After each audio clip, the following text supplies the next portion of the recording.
অন্ধভক্তরা একটু শুনবেন। খেতে বসেছিল বাংলার 10 জন ফেরিওয়ালা। মুর্শিদাবাদ আর পূর্ব মেদিনীপুর থেকে রুটি রুজির টানে গিয়েছিল ওড়িশাতে। হঠাৎ রাতে হানা দিল পুলিশ। শুধু বাংলা ভাষায় কথা বলে বলে সন্দেহে বাংলাদেশি বলে ধরে নিয়ে গেল থানায়। বাংলা বললেই কি তবে তারা বাংলাদেশি? ঘন্টার পর ঘন্টা বসিয়ে রাখা, মানসিক শারীরিক অত্যাচার, হেনস্থা। খাবার হিসেবে দেয়া হয়েছিল শুধু বিস্কিট। ওনারা বলছেন আগেই কাগজপত্র দেখানো হয়েছিল, তবুও তুলে আনা হলো থানায়। এটা কোনো আলাদা ঘটনা না। এর আগেও একই ওড়িশাতে 403 জন বাঙালি শ্রমিককে বাংলাদেশি রোহিঙ্গা বলে তুলে নিয়ে গিয়েছিল পুলিশ।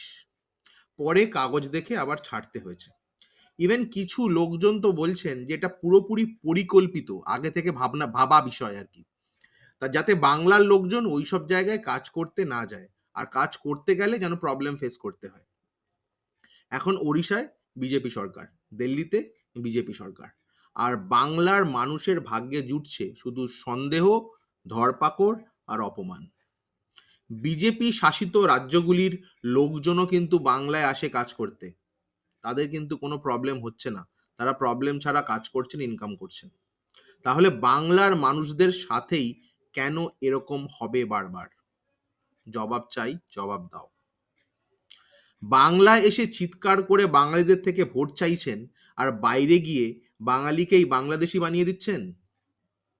এই দ্বিচারী বাংলা বিরোধী রাজনীতির জবাব কিন্তু বাংলার মানুষ আর পরিযায়ী বাঙালিরা দেবেই।